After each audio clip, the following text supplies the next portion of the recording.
for coming. And I want to talk about Balls of Fire, A Science of Life and Death, which is on evolution. And so we're going to go back to 1965. And during that year, the biochemist Jacques Monod, with two colleagues, received the Nobel Prize for his work on proteins and genes. And in his book that he wrote in 1971 called Chance and Necessity, he said that the aim of science should be to clarify our relationship to the universe. So Jacques was exploring viruses and bacteria and proteins, and these are crystals.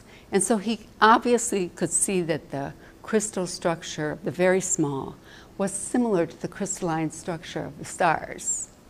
But my research does address the universe and tries to clarify its meaning for us. But when I started out 15 years ago, I had a different question. And my question was, what makes great literature great? Why do we keep it? What value does it have? So I embarked on this quest, but there was one book I had to read. It was the Egyptian Book of the Dead. And I read the book, and there was quantum science in it. So I had to read the full funerary corpus to see if there was any more quantum science, which I did. It took me 3 years. And there was quantum science in it. The evolutionary message was that our DNA can evolve at death by merging with a microscopic virus. Well, when I came up with this thesis, this guess at the meaning of ancient Egyptian texts, I was horrified. A virus is associated with disease, and I was really disappointed. So I did a little more research because I was stuck with this thesis because 8 major Egyptian texts, supported it. So the first thing I learned was that the process that ancient Egyptians were describing, it was called horizontal gene transfer, a real process, and that is the exchange of DNA between 2 different species. Then I learned that in 1944, in a classic study, Oswald Avery and his colleagues discovered and showed that DNA released from dead and living cells persists in all environments, and DNA can actually be transferred from a dead cell to a living cell. So I felt a little more comfortable because that's what ancient Egypt was talking about. However, the Human Genome Project in 2001 pretty much confirmed for me that I should publish this thesis, because what they discovered was that our DNA is a museum of ancient viruses. They sequenced the DNA, and everybody was shocked again because here the human genome is full of ancient viruses. So what I did is publish the ISIS thesis, which was the study, and then the Road from Orion, which connected the science with the great literature. And like all projects, this was not the end of my troubles, because I had a thesis totally against the mainstream consensus of Egyptologists who believed that the funerary texts were simply magical spells. They believed that they were confusing, unintelligible, and primitive. And they are very confusing, but they are not unintelligible and primitive in the light of new quantum science. So, quantum mechanics is, or the science of the very small, is a very sound theory based on mathematical solutions and also replicated experiments. So I felt a little more comfortable about that. And soon I learned that scientists were reaching consensus that the tiny quantum world orders our large classical universe. However, the laws of quantum mechanics are counterintuitive, crazy, wild, they're magical. So lots of my research sounds like science fiction. So what I would like to do today is take a look at some of these ideas, and after after a few of the slides, I'm going to break, and then if you have any questions, you can ask them.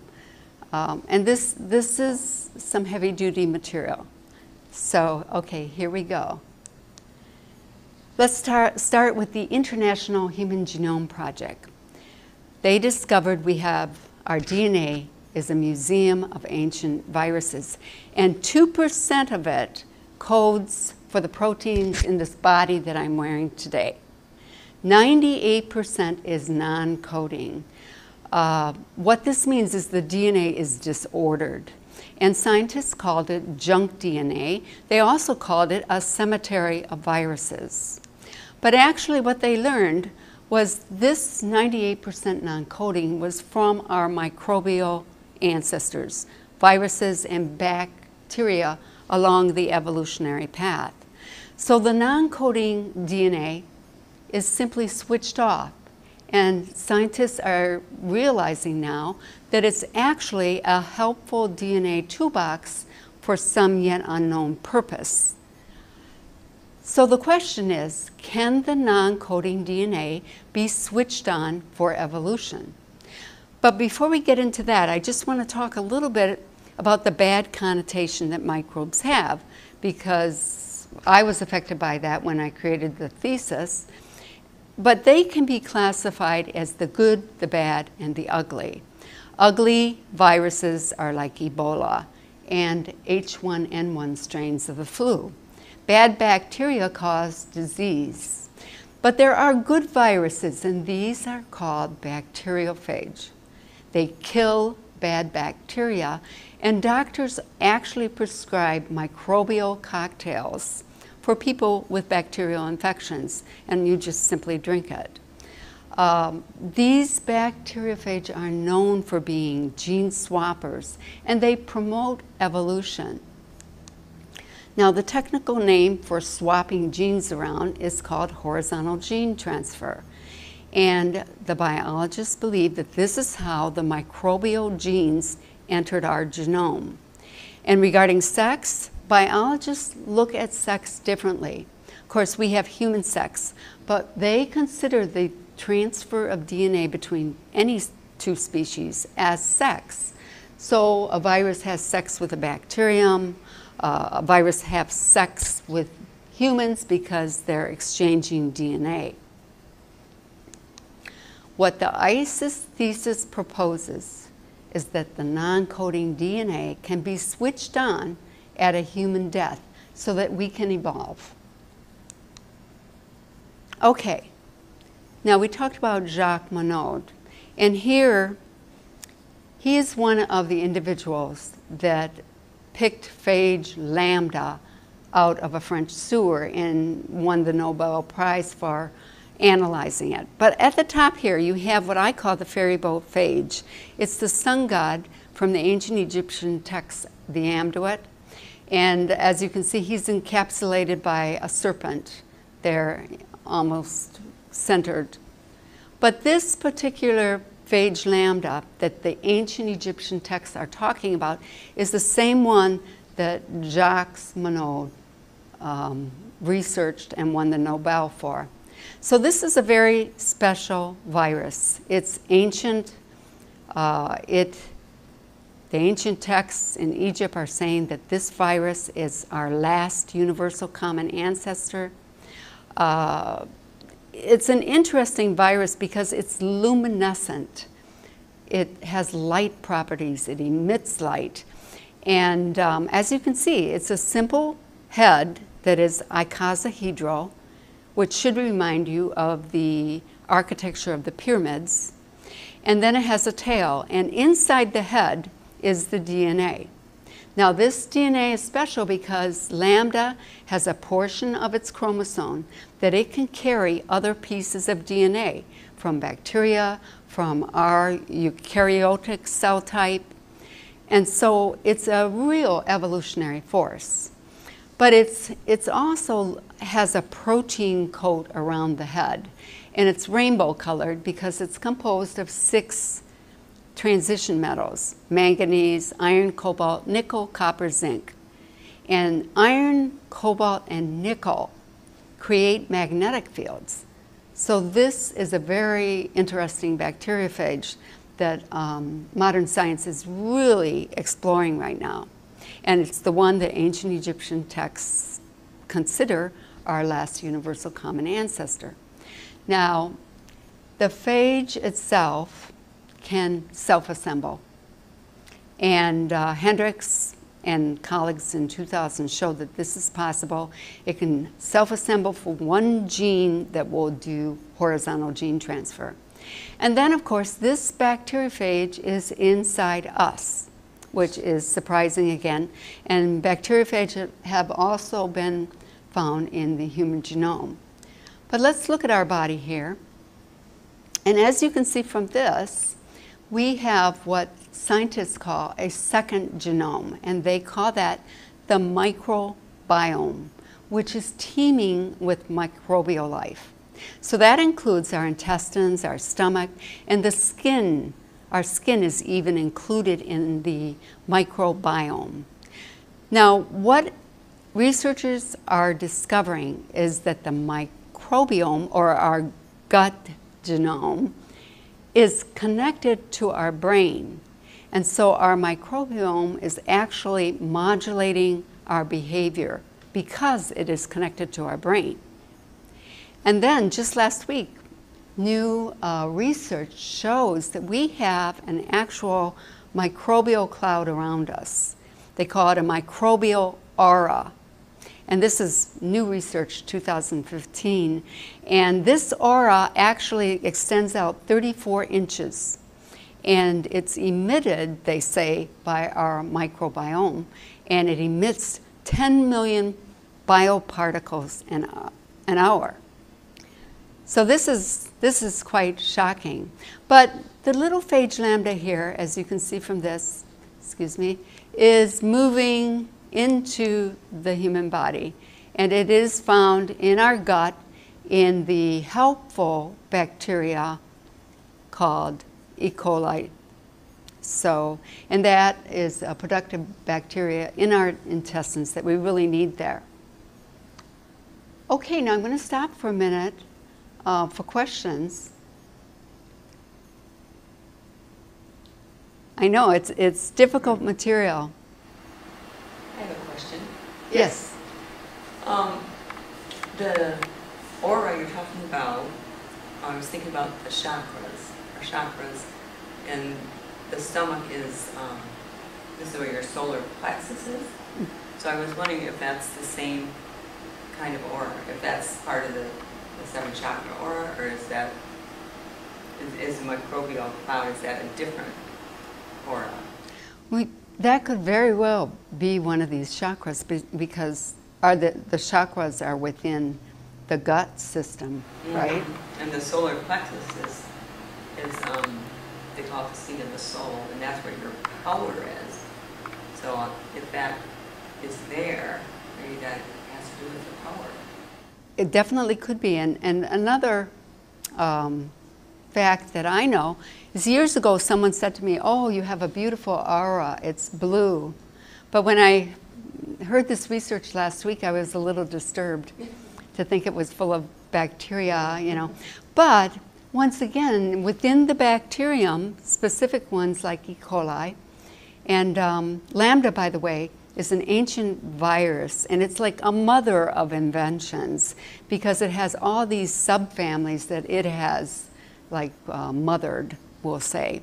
So it's really an important virus, but the virus has the metallic qualities. So when they told me years ago I have a blue aura, that might have referenced the metal, the transition metal cobalt, which is cobalt beautiful blue.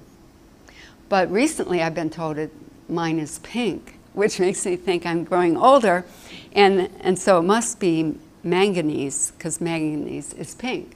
So perhaps it is true that the aura that we really thought was our spiritual essence is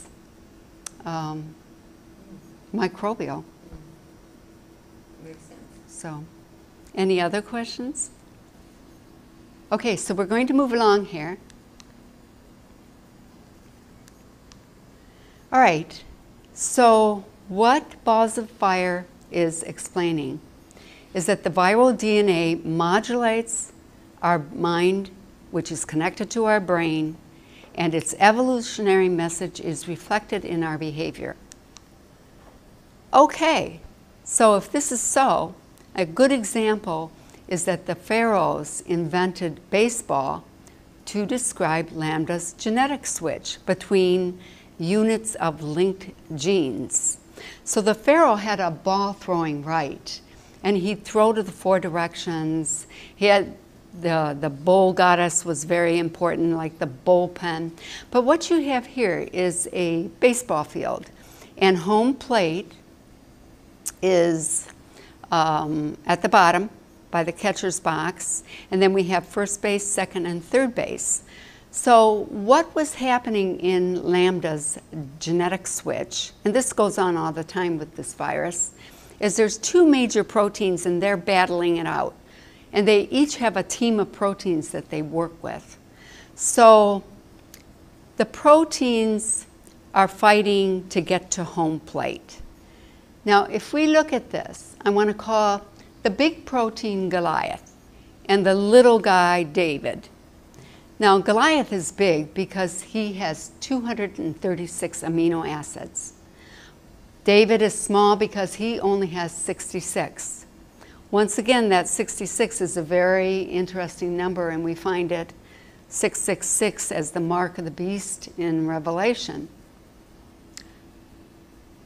The way that Goliath makes it to its native state, and what a protein native state is, by the way, is where the protein becomes functional and it assembles itself. So Goliath folds, it runs from first base to second base to third gene base, and then it slides or folds into its native state. On the other hand, David folds in reverse from third to second to first, and then it slides into its native state. The problem is that Goliath, both proteins are after the first base gene seat, and Goliath is closest to it. Now, this is very, very simplified explanation of a genetic switch. So, David needs to be turned on so he can beat Goliath. And what turns on David is several things, but the one I'm going to talk about is it's the DNA from human junk DNA. And it's a special protein called reverse transcriptase. In that 98% of our junk DNA, 15% is reverse transcriptase. And what that does is help David transcribe in reverse so that it takes the native state. When that happens, both proteins cooperate. And what you have is a DNA wormhole, a microscopic DNA wormhole, because Goliath folds like a black hole. And so that would be the top section. And David folds like a white hole, which would be the bottom. And a black hole connected to a white hole is an Einstein-Rosen bridge. So what we have is biology and physics, two different systems with two viral proteins mimicking the dynamics of an Einstein-Rosen bridge, but it's actually a DNA wormhole. Now on your right, below Goliath, is a sample of sort of a black hole protein folding funnel, and that's how Goliath folds. And we could just simply move that up to the top cone, whereas David folds like a volcano. It spits out. So that would be the bottom section. So what you have here is the volcano spitting out the particles that bind. Now this acts like reflection. and it happens along the axis of a black hole.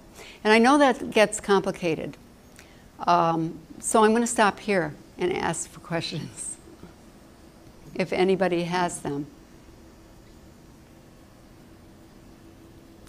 It's the biology of a tiny DNA wormhole works exactly like a microscopic Einstein-Rosen bridge. All right, let's go a little further.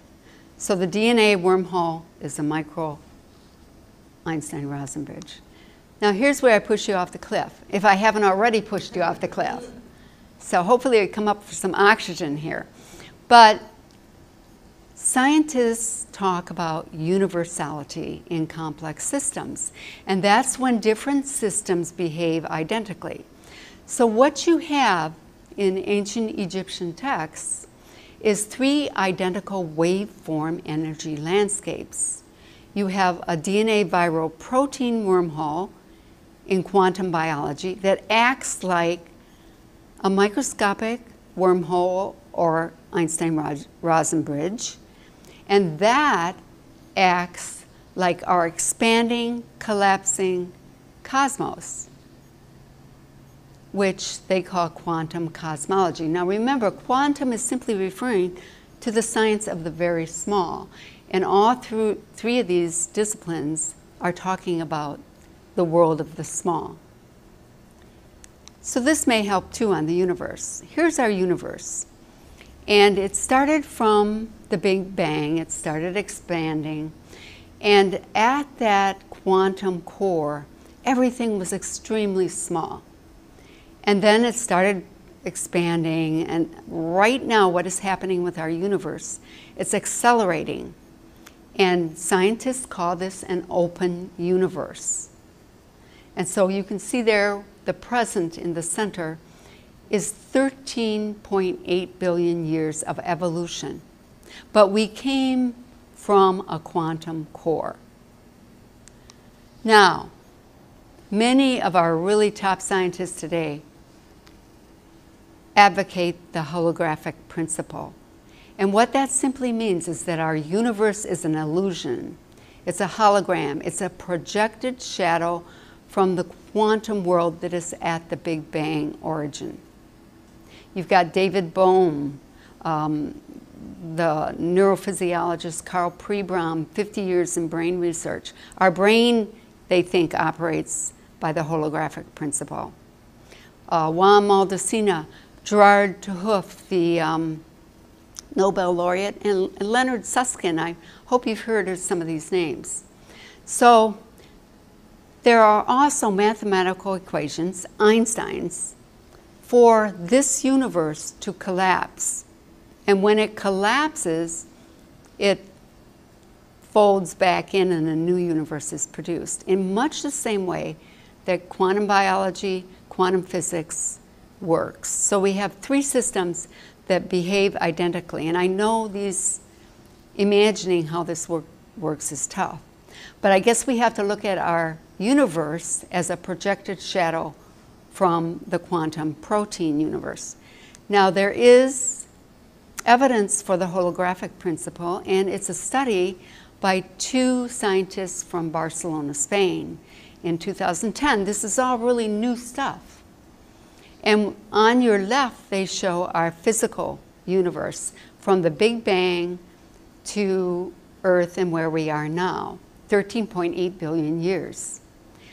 On the right, you have the protein universe, and their study showed that the Big Bang origin is identical to our last universal common ancestor and the first cells.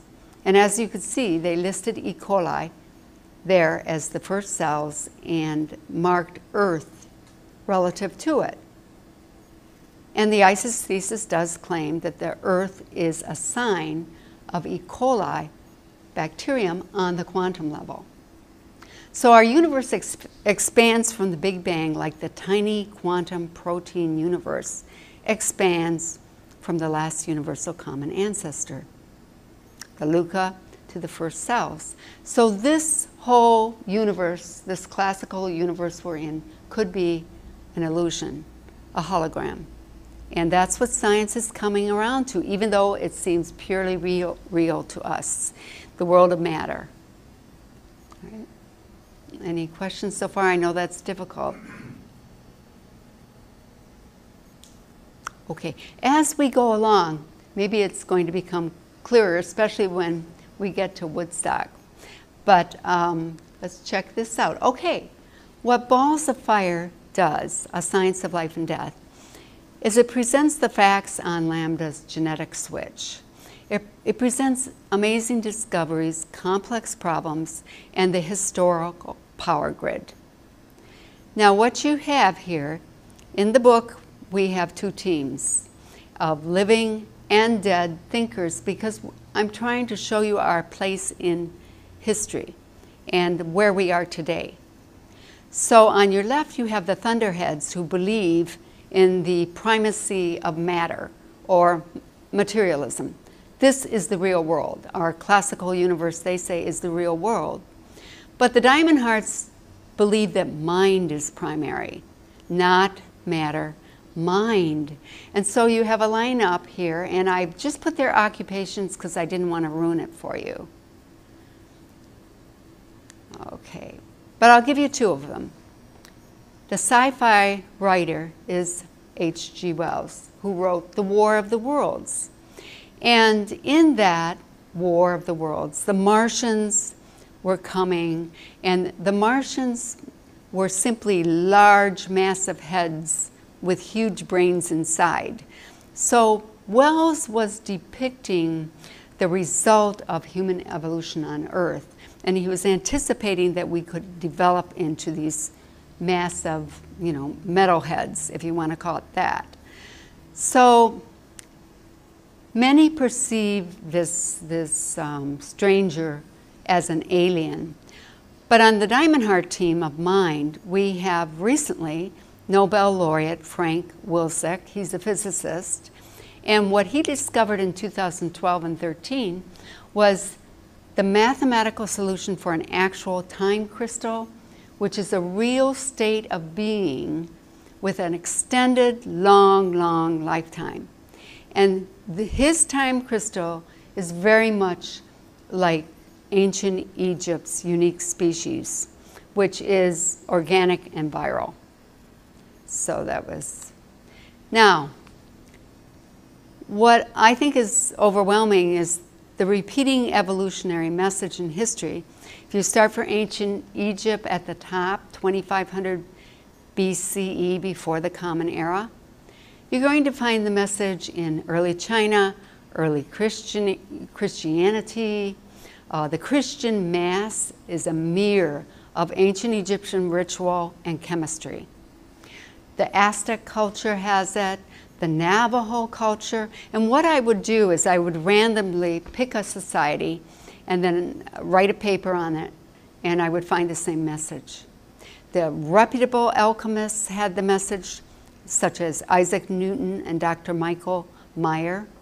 The Tarahumara tribe in northern New Mexico.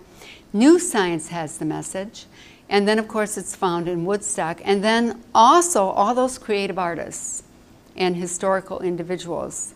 So the 12 papers covers that, and Balls of Fire summarizes this information.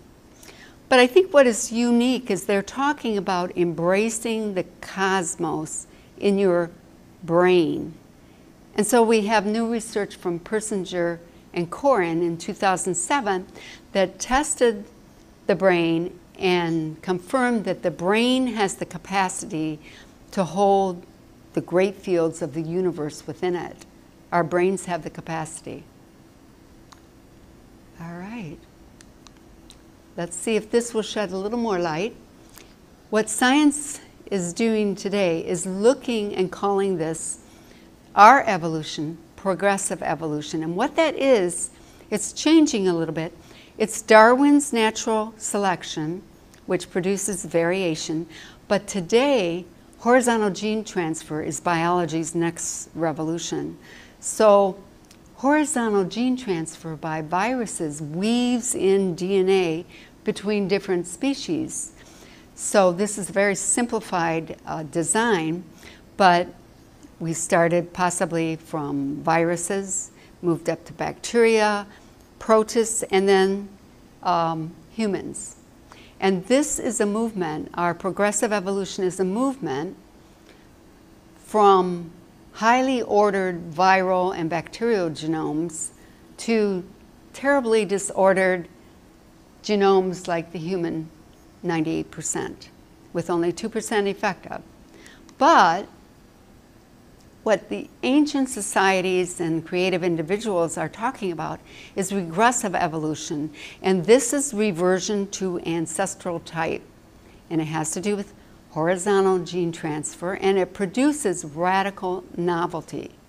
So we have a regressive movement from humans to protists to bacteria, back to the crystal virus, and this is what these societies are suggesting happens at a death transition, that we can go backward in time, which is lawful, by the way, and I'll talk about that shortly. So macroevolution leads to microevolution, and what the texts are telling us is that phage lambda's genetic switch makes the transition from our large world of macroevolution to microevolution, where mutation, self-organization, and a gain of gene function occurs for human DNA. Alrighty. Any questions on that? Yeah, this is the scientific view. So what the ancient societies are recommending actually has the technical name of regressive evolution. Should we go a little further, or any? Keep on. Okay. Okay, so we're into Woodstock now, which will be lighter. I think you're going to like this a little better. And Woodstock happened in 1969, and 400,000 young people went to a dairy farm in Woodstock. And it was basically a free concert because they broke down the ticket barriers, and everybody got in pretty much free. So very few of the musicians were paid. But here we have Spinning Wheel by David Clayton Thomas of Blood, Sweat, and Tears. Did you find the directing sign on the straight and narrow highway? Would you mind a reflecting sign? Just let it shine within your mind and show you the colors that are real. Catch a painted pony on the spinning wheel ride. Well, obviously, they're talking about three of the signs that work together as a family. The spinning wheel is a black hole. Reflection happens at the axis. And the rainbow gravity is also at the axis. So they're describing a tiny Einstein-Rosen bridge or a DNA wormhole. Okay, Mountain was a band that played there.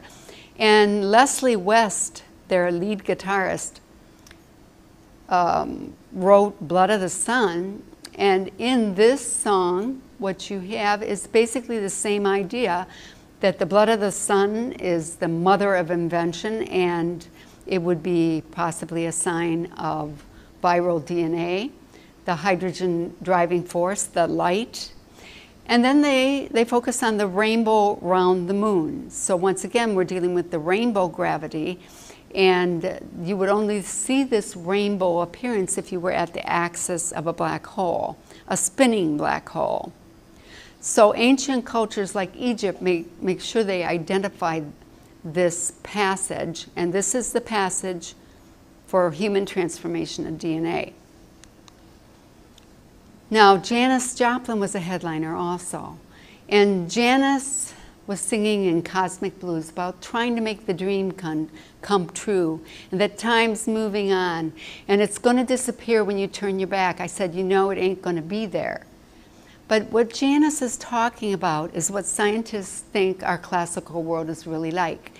Like, I may be looking this way and see all of you, but behind me is a haze.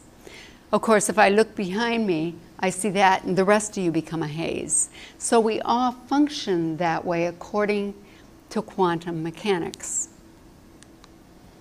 White Rabbit by vocalist Grace Slick of Jefferson Airplane One pill makes you larger, one pill makes you small. Go ask Alice when she's 10 feet tall. And as we see on the left here, Alice followed the white rabbit down its tiny hole, which was a wormhole, we could say. Rabbit went in at one point, came out in some type of quantum DNA wonderland. And Alice followed through, and she became small to do this.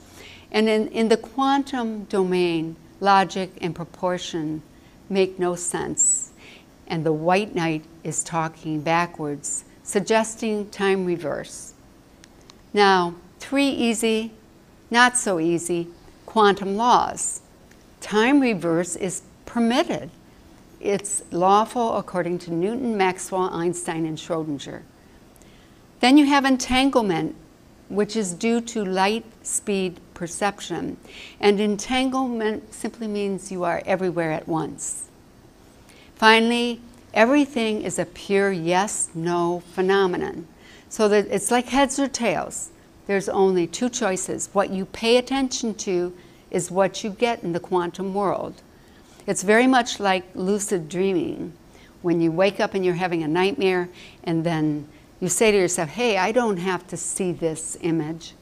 And so you change your focus and it's gone. The monster disappears. So what ancient Egypt is advocating is actually a form of lucid dreaming. Then we have the fantastic guitarist Pete Townsend, who wrote hundreds of songs for The Who. And he also wrote a rock opera called Tommy. And Tommy is a deaf, dumb, blind boy beyond the physical world. He's in a quiet vibration land like the quantum world. And Tommy is taking an amazing journey of the mind. He meets a tall stranger dressed in metal, silver and gold. And once again, we got that idea of the stranger. Pete also wrote Go to the Mirror by The Who. And the mirror is another sign of this reflection process that occurs. Listening to you, I get the music. Gazing to you, I get the heat. Following you, I climb the mountain. And the mountain is a historical sign.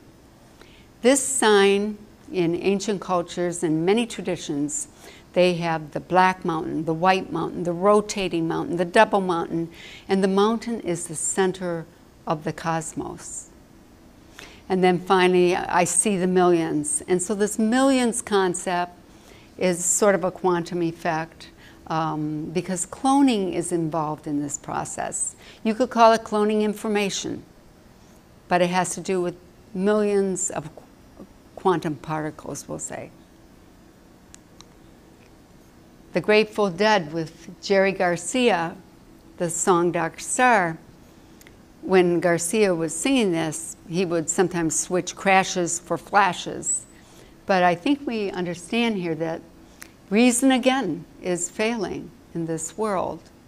And what occurs is this nightfall of diamonds. And diamonds is another sign for, let's say, the stone, the rock, the crystal, the philosopher's stone. You can go on and on.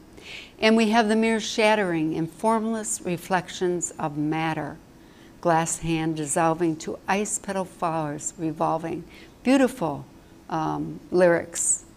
And here we have Narcissus, who once again is a sign of reflection. Not so much self-love, but the process, the physical, quantum physical process of reflection in an Einstein-Rosen bridge. A virus is a cold crystal. In light of the holographic principle, you might call it a dark star. The question is, many of these signs are so similar with ancient societies. How did early cultures and rock musicians discover evolutionary knowledge? How did they all come up with the same thing? Well, they used entheogens. This is one possibility. Entheogen means generating the divine within you. And these are psychoactive substances. For instance, the ancient Egyptian pharaonic priesthood had the blue lotus water lily, that beautiful blue flower in the center, and they would put it in wine, and this would give them knowledge. They also had mysterious powders that were found in the Great Pyramid in the King's Chamber on the floor that modern scientists are analyzing. They found cocaine in mummies, which was surprising because it meant that possibly ancient Egypt was trading with South America, which baffled historians. And then, of course, the Aztec, they had psychoactive seeds, mushrooms, and peyote, as did the Navajo and the Tarahumara Indians. Woodstock had LSD and magic mushrooms. So, what all these people do, one explanation for it is they turned on, tuned in, and then dropped out of our classical cosmos. So, in brief review, the ISIS thesis is a study of ancient Egyptian science, showing that the Egyptian deities are signs for human viral and bacterial DNA that is being immortalized at a human death. This is called genetic immortality. It's not a heaven for your body. The Road from Orion is a story, and it explains how great literature is great because it explains how DNA can evolve at a death transition. The 12 papers talk about causes, laws, rules, and probabilities for evolution, and also parallel science in all sorts of different societies. Finally, Balls of Fire summarizes the research to date and finds the same hidden survival agenda message in baseball, ancient cultures, alchemy, literary texts, Christianity, world visions, our sciences, and history itself. And it presents this material by analyzing the mind-body problem using a baseball model of dead and living thinkers.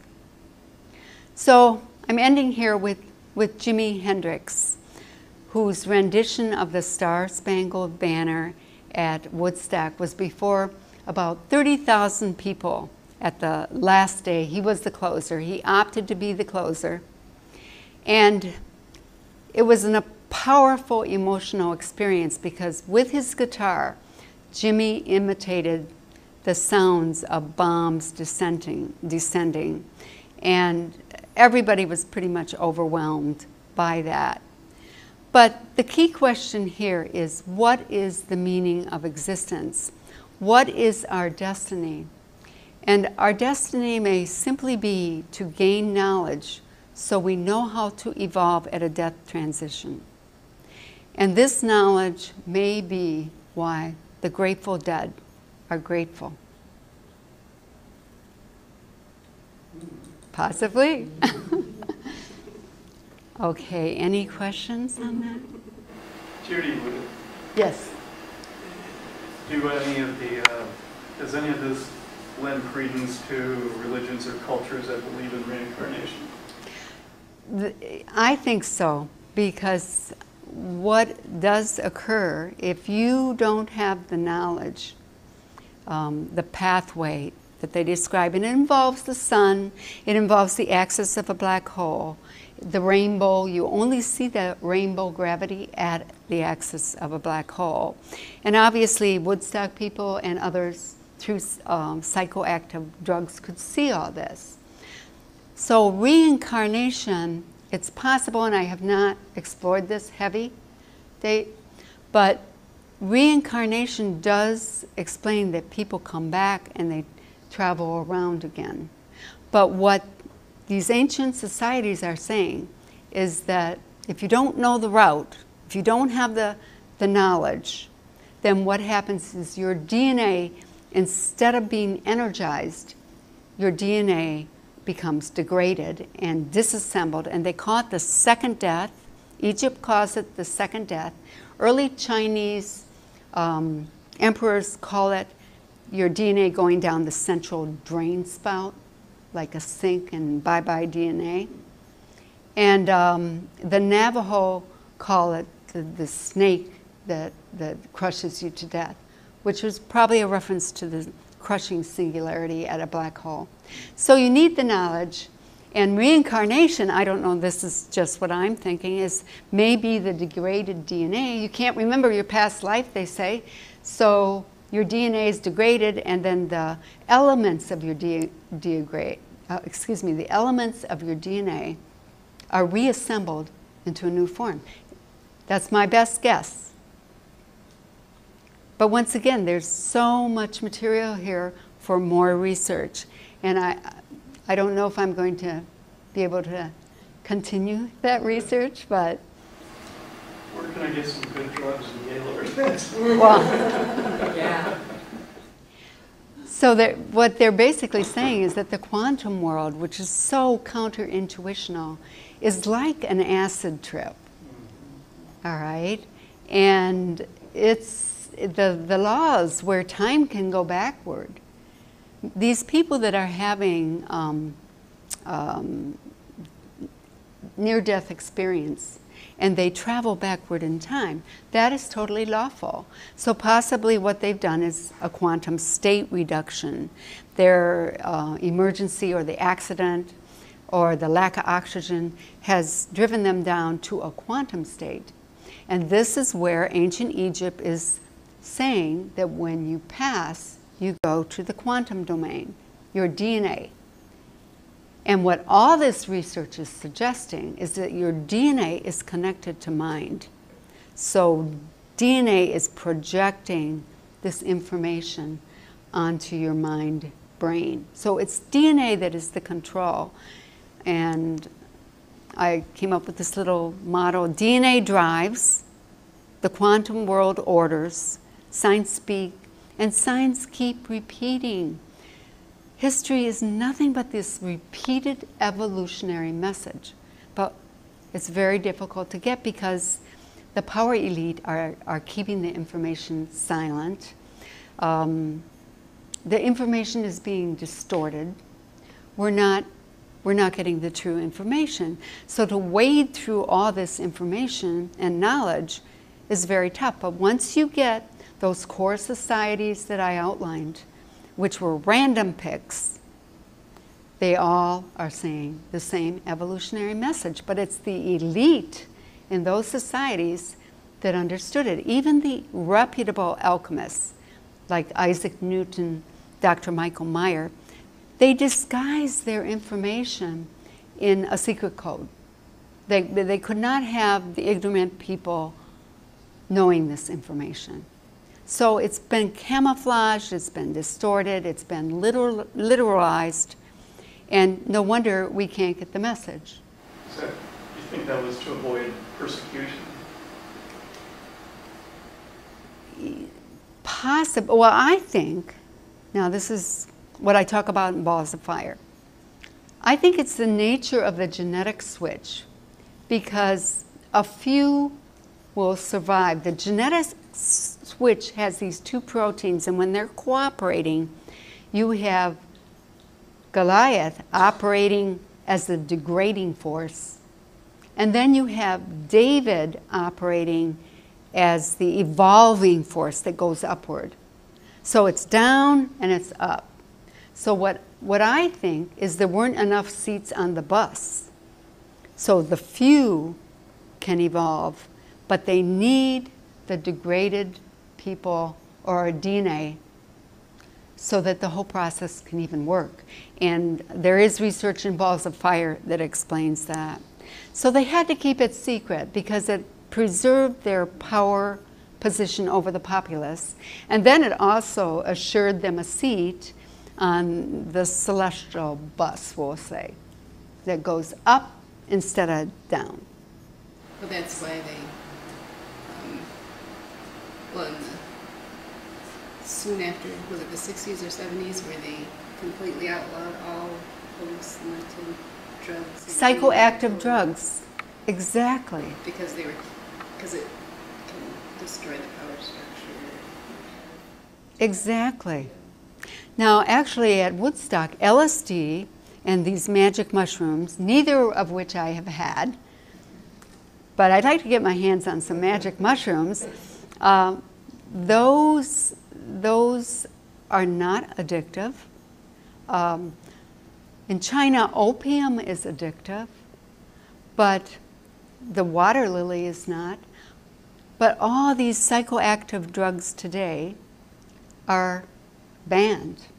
You cannot have them. Well, they give us insight into how we function. So, you know, the culture that we are in does not want us to have knowledge. That knowledge is preserved for the few.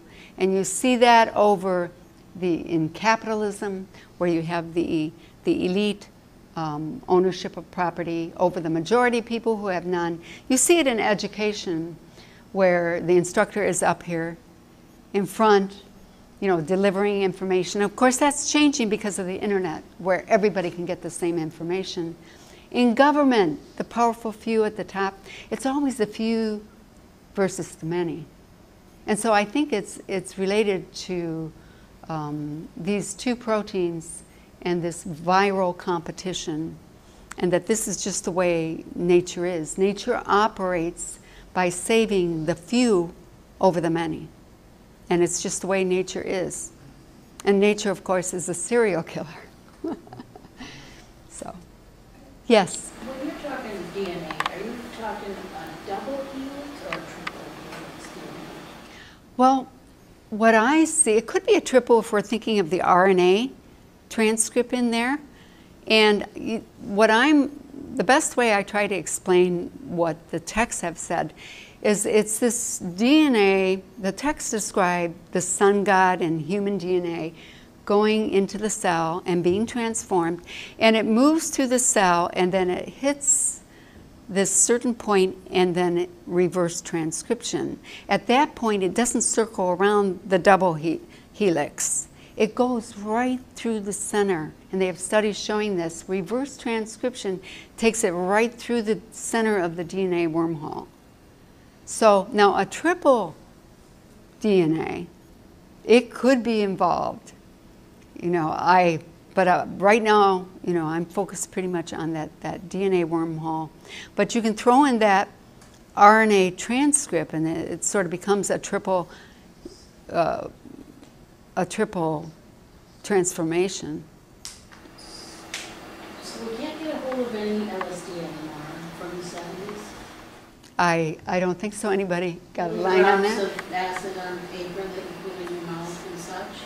I don't know anything about them. I've never tried it. But growing up in that time period, I've seen people tripping. Well, Dr. Timothy Leary, who was booted out of Harvard for his experimental tactics, he was exploring LSD. And what is happening today is people are going back and they're starting to research LSD and other drugs, like other psychoactive drugs. But LSD has actually got the same chemical structure as serotonin, the happy neurotransmitter in our brain. So, you know, it's not addictive. So, but I know nothing. Unless we become part of a study, maybe you can try it that way.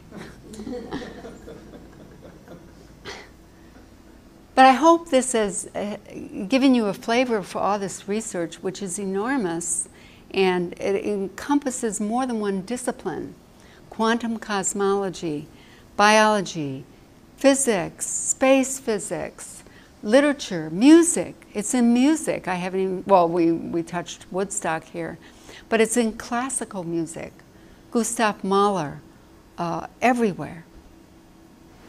I read something that you know, like the Garden of Eden and the serpent and all that.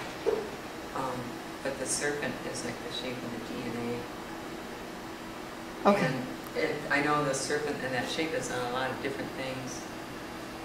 But I read something else too about something about what's on the dollar bill. It's a triangle. You know, with the lit up eye.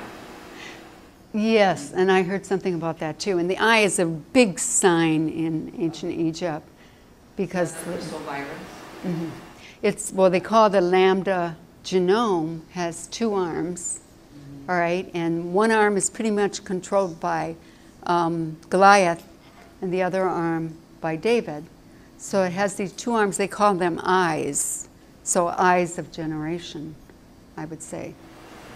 But that's the same as like the Philosopher's Stone and the diamond and the you know how the pharaohs went wanted to transmute and become a star. Yes. That's all Yes. the crystal virus. And the Yes. crystal skull of acid. Yeah, that's all the Crystal skull. phage lamina, right? The stars, I think, and remember, if we shrunk the universe down to the quantum, scientists today are saying that the stars are DNA written across the skies. So those magnetic fields in our universe, and remember, lambda has the 3 transition metals that can create a magnetic field. Lambda, or let's see, viral and bacterial particles would represent the universe of stars, and that represents DNA written across the stars. Once it is on the quantum level, because the quantum world is the real. It's projecting this large classical universe.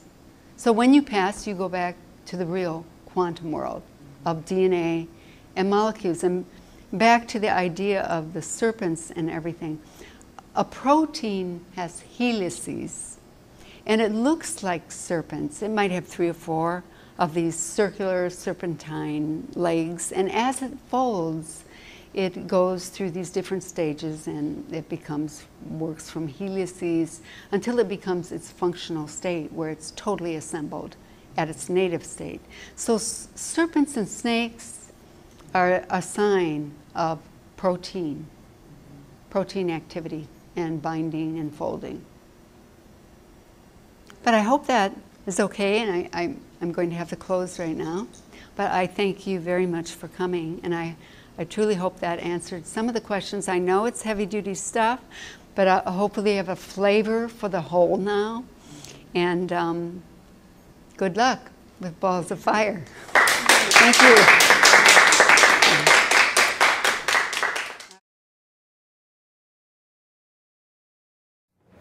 Long ago,